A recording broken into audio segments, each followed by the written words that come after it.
Hey everyone, this is the Dark Knight of Games here, back again with another video discussing the teasers to the new Batman game, and also I wanted to talk about my expectations for DC Fandome as well. I thought I should at least set them out there, before it actually happened. It literally is going to happen in less than 24 hours now, so first I'll just start with the Batman teasers, like always. Because it directly ties into DC Fandome anyway, so it's not like it matters all that much.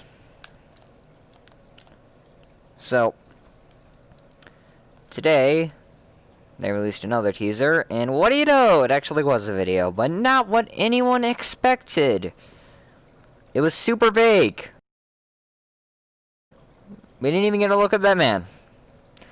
But I kind of saw this coming, but I really didn't want to admit this is a possibility because I thought we'd at least get a look at, I don't know, the cowl maybe?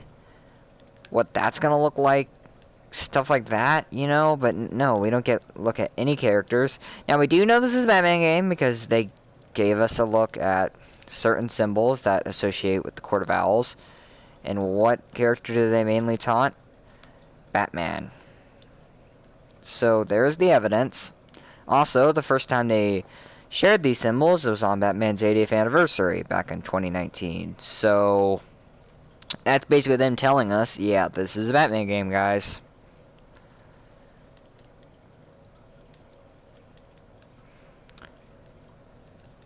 The video was super cryptic. I don't even think it gave out any more symbols. It basically just said connecting to the bat and then a bunch of symbols. And it gave us a full look at one district of the map that we already got. So you don't even need to edit. You can just look at this video.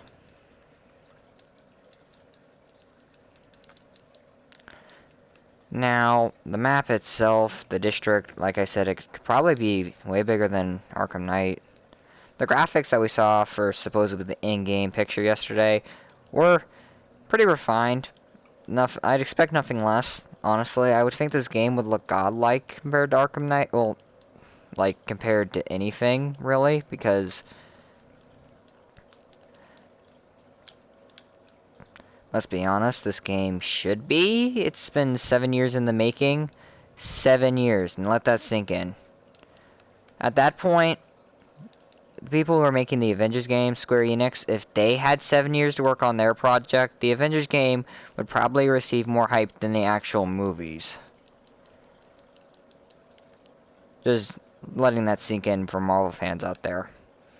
Now, actually, compared to DC's own products, this game could probably have way better mechanics than actually Arkham Knight. 5 years before, 5 years after. So yeah.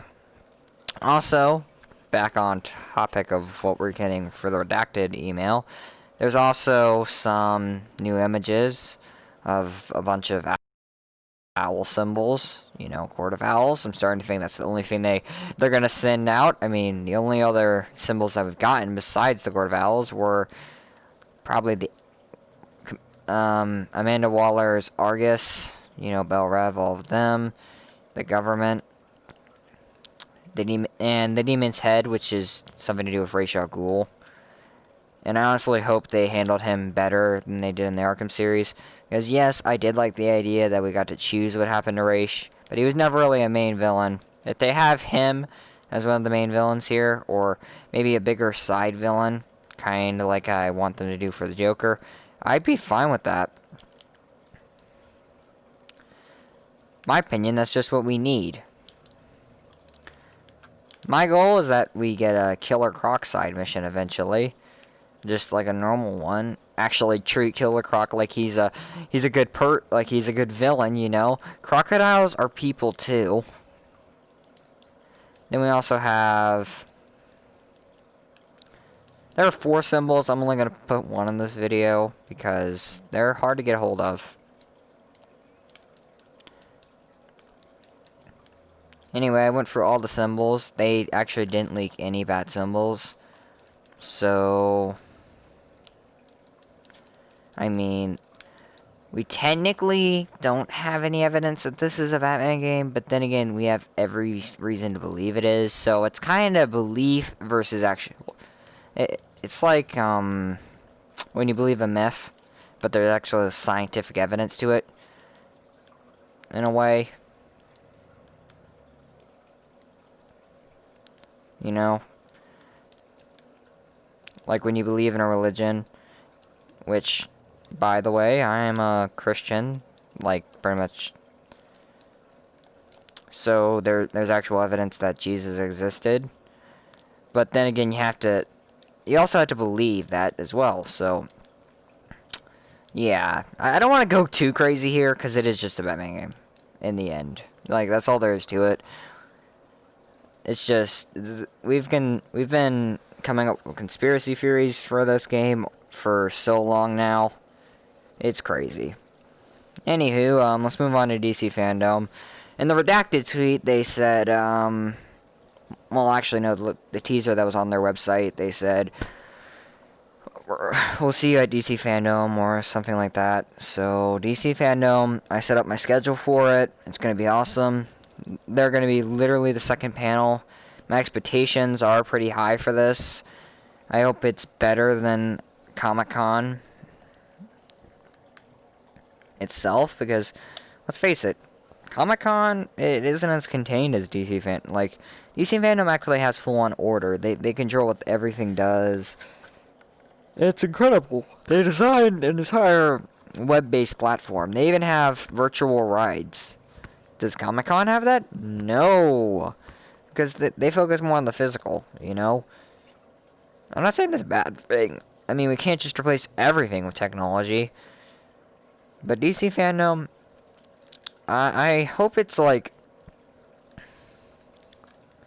as incredible as, let's say, if, I don't know, Batman were to hop out of a comic page and just say, hey, what's up? My expectations are pretty high for it. Like, it's got a lot of news to announce, and, I'm actually going to stay up to watch everything. So, I'm not going to be able to make any videos on it, I'm afraid. I'm just going to try to focus on that. Also, there's the Avengers beta that's out this weekend, so I'm also going to be playing a lot of that. I have some friends who are Xbox users, so I could probably play with them, and I think I'll be able to make a video early tomorrow before DC Fandome starts, if that's the case. Hopefully so. But I won't make any videos after 1 on Saturday. On Sunday, I can make as many videos as I want after 1. That is, if I literally don't pass out from mental exhaustion.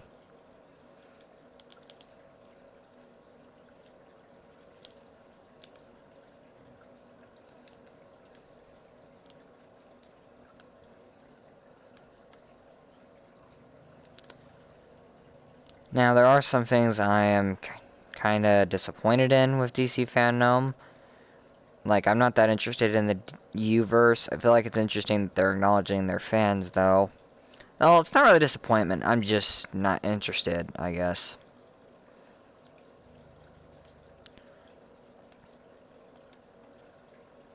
And then there's the kids verse, which I'm pretty sure half the internet won't even be on.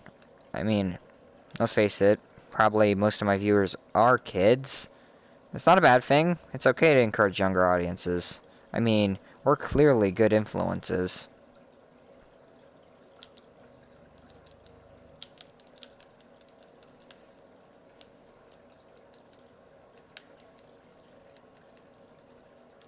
Anyway, those are just my basic expectations for DC Fandome. I hope it's basically, I don't know, world-shaking, but I don't expect it to be absolutely life-changing for me.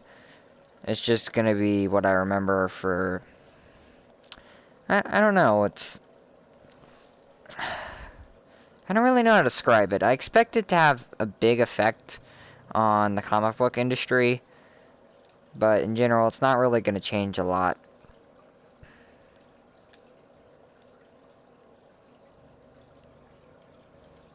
So those are just my basic thoughts. I hope you guys enjoyed this video.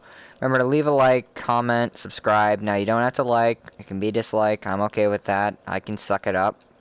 At least that's what my therapist told me. And, remember, just relax, you know. Everything is going to be alright, just like that song. Hope you guys have a great day.